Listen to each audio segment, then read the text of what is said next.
I have. I actually just spoke to a grad class, and one of the questions had to be, in a few words, kind of comment on 40 years, which is almost impossible.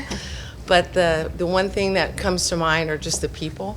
And this opportunity, it gives you a chance to think back of all the people that have come through, and just even all the people at the university, that have been here, and some that we've lost, and like D-Row or Tim Tolikin more recently, Joe Gianelli, just so many people that have impacted our program and have been here, had been here with us. So it's a nice way to be able to remember them.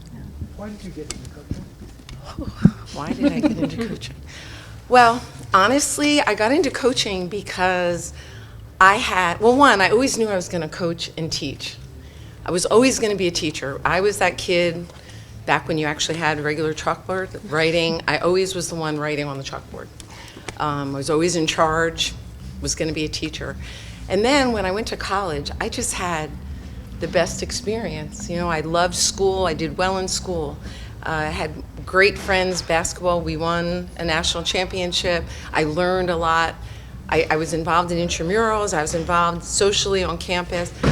I just had a great time. So when I had the opportunity to coach in college, I thought, I'd love to be able to give other young women the same opportunity to enjoy their college experience like that, like I did. So that's kind of how, and then I also thought, if I don't like it, I'll just stop. I gave myself an out. But I ended up having, making it into a career, so. Do you remember your first impressions of Gino? Well, my first impressions of Gino, when you get on the recruiting trail, I was just new into college coaching, and, he certainly had a presence about him. And I had met him, I guess, on the, at a game or whatever, and I knew he thought he was pretty swell. he thought highly of himself, as did other people too. But really, what got me is, so I met him, and then the following spring, I saw him at the Final Four, and he acted like he didn't know me. So I was like, "Who's this guy?" And then from there, it became a real friendship.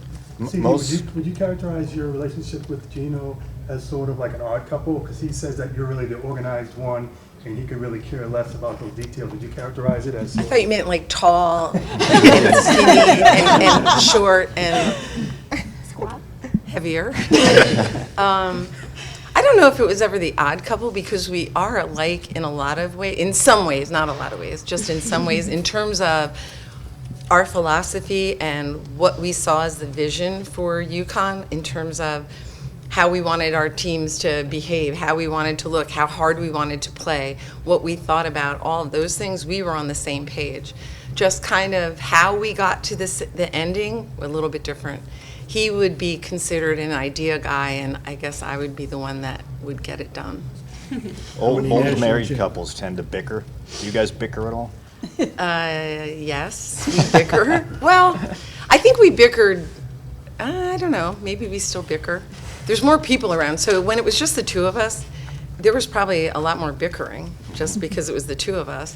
Now we have a much bigger staff, and I don't think we bicker as much, maybe, although they might say, they might disagree with me.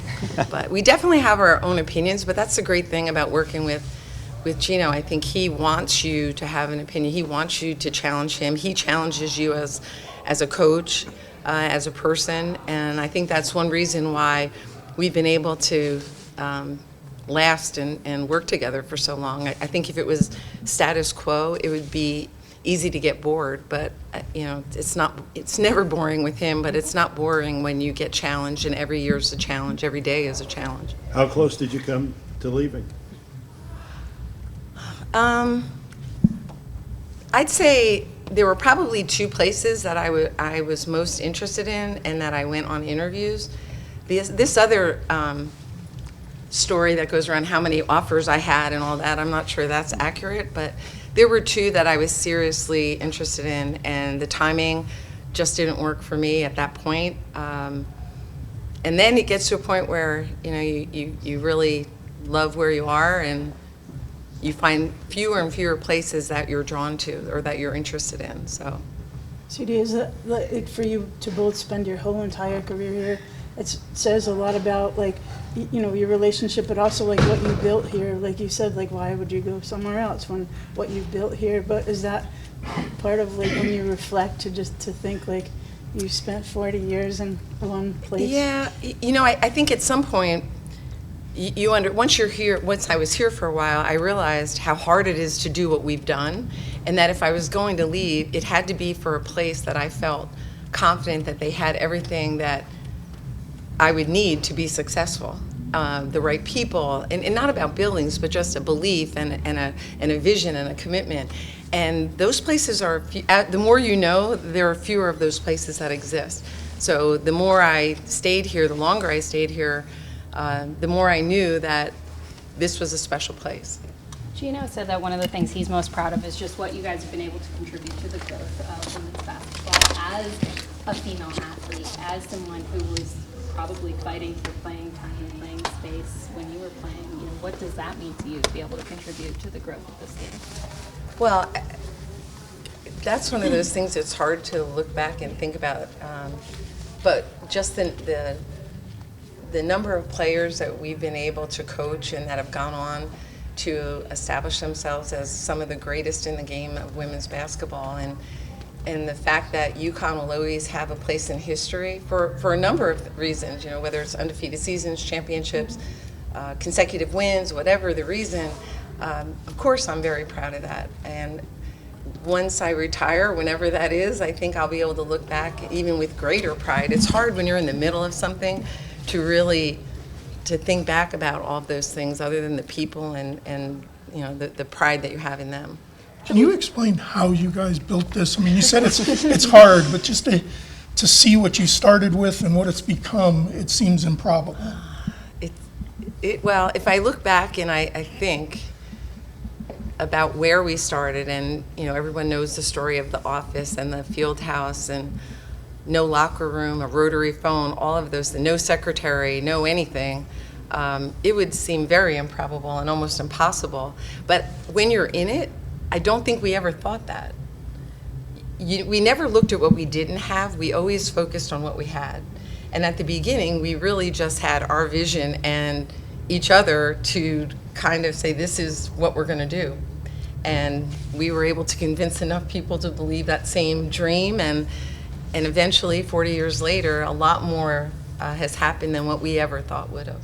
Were there a lot of different levels to that vision? I mean, Coach talks about initially coming in and just not wanting to finish last. That was our goal. Our first year, our goal was definitely not to finish last, and we didn't. And we were 7-0, and I remember thinking, there were all these articles. I remember the JI and the Current, they were writing these articles, and I thought, wow, they're going to build a statue to him when we're 7-0. And then we ended up losing. We finished at 12-15. So very quickly they learned you need better players. But that first year was a special year just because those players they weren't the most talented, but they would do anything we asked them to do, and they did. And I was really happy and proud for them because they didn't have to play in the 8-9 game that year. So from there, I think it was really, it's funny. I remember our first Final Four was in 1991, and I remember people in the league saying, well, we need to have what UConn has. And I was like, you better watch what you ask for, because they all had more than we had. Gino and I were the only two full-time staff members. We had a grad assistant and a part-timer. So there were schools in our league that were saying, we want what they have, yet they had a full staff, all full-time. So we were, I think in a lot of ways, that first Final Four opened the doors to a lot of people, because we were the first unexpected team to go, the first no-name school. And then the next year, Western Kentucky went, and I think everybody started to believe that it was possible, maybe because we went. With just a rotary phone. I'm sorry? With just a rotary phone. Yeah. Well, and the rotary phone was a shared number with men's track. So I couldn't even say UConn basketball. I'd have to say UConn. And then if it was for Greg Roy, because he and I shared it, I'd say, Greg, it's for you, because his office was 3 doors down from mine. So we had a close relationship. We were very good friends. Chris, I remember the first couple times you took over for Gino. And, I don't know if it was a media thing, fan thing, that was like, oh my God, how are we gonna win without Gino? And you seemed, I don't know, annoyed or whatever, frustrated, I don't know what you wanna say your emotion was. But, bunch of years later that you've done this over and over when you had to. And just from an overall perspective, do you feel more appreciated now than you did before? I have actually never worried about being appreciated by anyone other than our staff and our players and my parents. You have to be appreciated by your family. I've never worried about being appreciated. I feel very fortunate to be at a place where women's basketball is appreciated and that I have been recognized a lot, probably a lot more than most people who've done as good, if not better, jobs than I have. So I feel, fortunate to be at the University of Connecticut. But I was never annoyed by that. No, you used to go like, they don't think I can coach. Well, no, I don't they, know who and they you know, was, the other I thing is lived like, this. well, yes, but I think a lot of it is too, some people think when I speak or they see an interview, they'll say, oh, you have a personality, as if like I was a plant. So, there would be a lot of questions about a lot of things, whether it was coaching or personality or whether I was ever going to be a head coach. But I did become better at handling those questions. I think that was probably part of it. But those first wins, the biggest change, the first time when we won, no one really cared. It was, we were at Seton Hall. The second time at 97, that opened my eyes because we were at home. Barb Colville was chasing me down in the women's locker room while I'm trying to get showered for interviews. So I had a much better appreciation for the things that Gino had to deal with at that point. What does it mean to you that tomorrow is about you and Gino and not just him? I mean, he's going to set the all-time wins record. He is the head coach, but they've purposely made this about the two of you. That must feel good.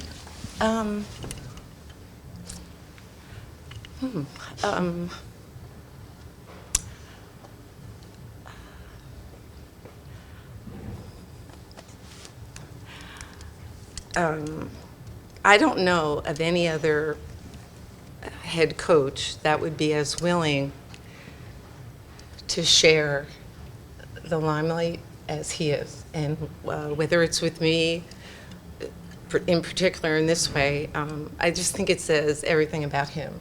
And I am appreciative for all the responsibilities he's given me and the trust that he has in me. And being able to share this with him in this way is really special to me. The players talk about. Don't you wish we were asking you about not having a personality? Or emotion. I do have emotion. The players talk about the way that you instill professionalism in them. What does that look like for you, and what has made that such a priority for you as a coach?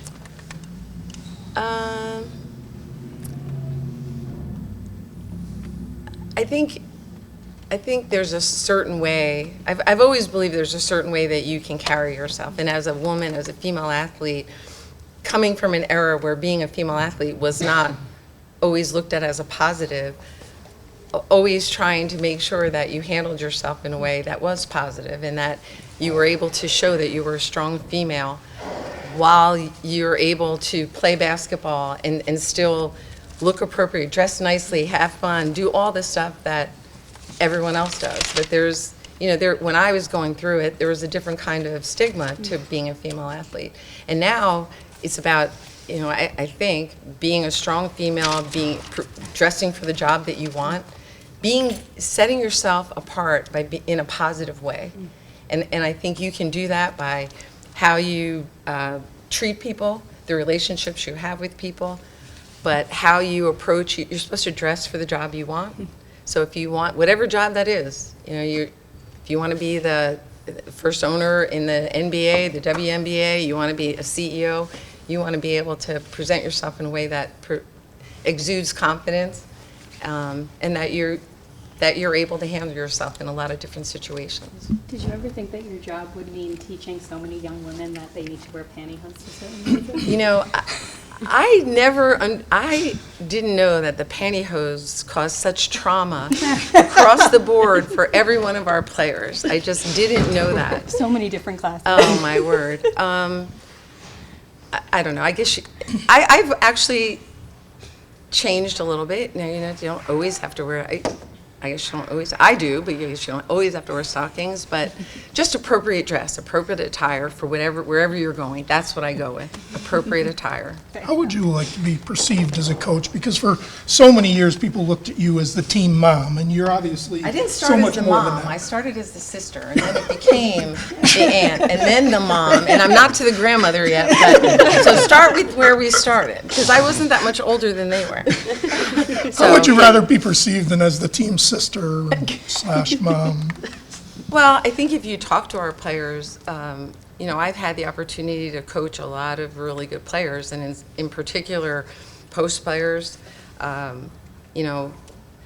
I'm demanding. I'm not loud per se. Like, I'm not a screamer, but they know when I make my point. And I think I've always been, teaching is in my background. I've always been able to work with players from a fundamental standpoint and then build on that and then allow them to be creative, whether it, Maya, Brianna Stewart, Steph Dolson. And I've learned from all of them because they were all different to coach. So I've had to, and even, now, Jana, Ice, throughout my career, you have to learn how to adjust. But I feel like how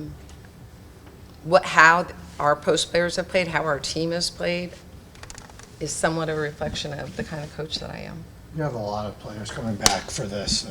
How important is that relationship once they're done playing? That you've coached, you've brought some great players here, but you've brought great people into the program as well. Yeah, I'm to have as many players as we have coming back in the middle of the week.